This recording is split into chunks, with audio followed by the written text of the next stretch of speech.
La question d'aujourd'hui, vous l'aurez compris, sera de traiter les enjeux, les limites et les perspectives qu'offre le BIM en gestion du patrimoine.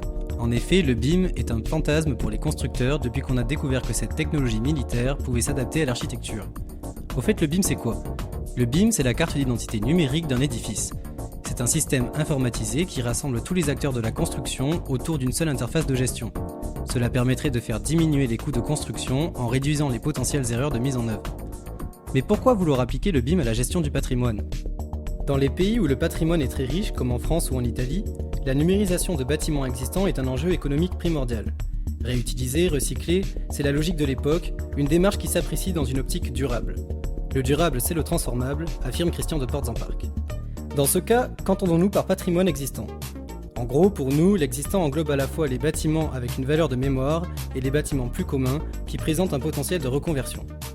Imaginons que l'on veuille faire le BIM d'un bâtiment existant. Est-ce rentable, adapté, efficace ? Ce qui est sûr, c'est qu'un modèle BIM serait un atout pour les architectes, les propriétaires et les autres acteurs de gestion. L'intérêt, c'est qu'il fournit les informations qui qualifient l'état d'un ouvrage dans le temps, de sa conception à sa réalisation, de son entretien à sa rénovation. Avant de crier victoire, voyons comment est géré aujourd'hui l'existant sans l'outil BIM. On utilise le dossier des ouvrages exécutés, remis par le maître d'œuvre au maître d'ouvrage. Ce dossier, tenu à jour manuellement, est la principale source d'information pour les gestionnaires. Il se compose d'une accumulation de plans, de coupes, de descriptifs, de détails constructifs, et ça pour chaque corps de métier. Ce type de gestion rend chaque intervention coûteuse, fastidieuse et peu précise. Et avec le BIM alors ? Les acteurs de la construction sont toujours plus nombreux à adopter le BIM. La maquette numérique offre une alternative aux feuilles volantes du dossier des ouvrages exécutés. Elle est plus simple à mettre à jour et évite les pertes d'informations. Cela dit, le BIM est un nouveau procédé et une minorité de bâtiments en bénéficient.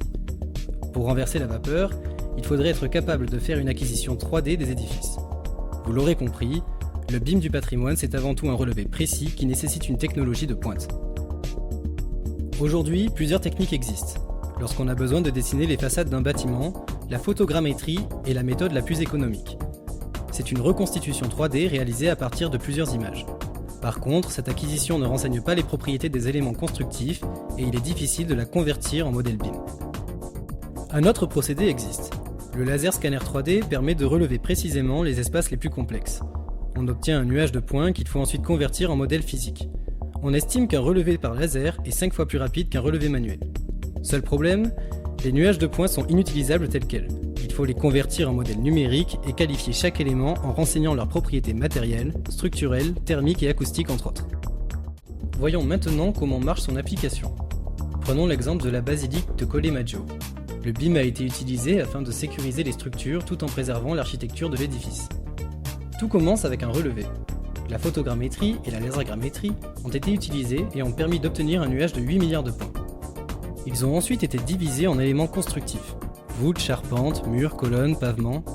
Cette conversion en éléments paramétriques n'est pas simple. Il a fallu faire plusieurs essais pour arriver à une modélisation correcte.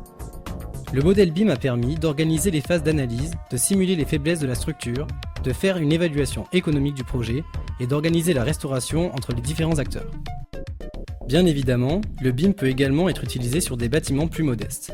Par exemple, le groupe Escale Eureka travaille sur l'optimisation du relevé des édifices. Leur projet de réhabilitation d'un immeuble à Villeneuve-Saint-Georges est une bonne démonstration. Ils ont utilisé le scan 3D avant les travaux, pendant la construction et à la fin du chantier pour mesurer les gains de temps et les économies réalisées. Une maquette numérique BIM assemblée par l'architecte en a résulté. Ainsi, il a pu améliorer la communication entre les différents corps d'État. Actuellement, plusieurs recherches sont en cours pour optimiser l'utilisation du BIM sur le patrimoine existant. En effet, nous avons vu que les technologies de relevé doivent encore être améliorées. On retiendra que le BIM est un outil d'avenir et performant pour la gestion du patrimoine. Il permet, rappelons-le, d'améliorer la gestion des édifices, de rendre plus efficaces les interventions et de réaliser des rénovations plus durables. Cependant, les interventions sur l'existant sont aujourd'hui rares car c'est un processus coûteux et complexe. La conversion des relevés sur site en modèle numérique BIM constitue le véritable point noir du processus. L'enjeu principal est pour les chercheurs de parvenir à automatiser ces opérations informatiques. Les recherches en cours continuent de nous faire rêver sur les perspectives de ce procédé qui tend à nous projeter dans une réalité numérique. Par exemple, la recherche de Jérémy Landrieux a pour objectif de créer une application permettant de transporter sur tablette numérique le modèle 3D de l'existant sur site.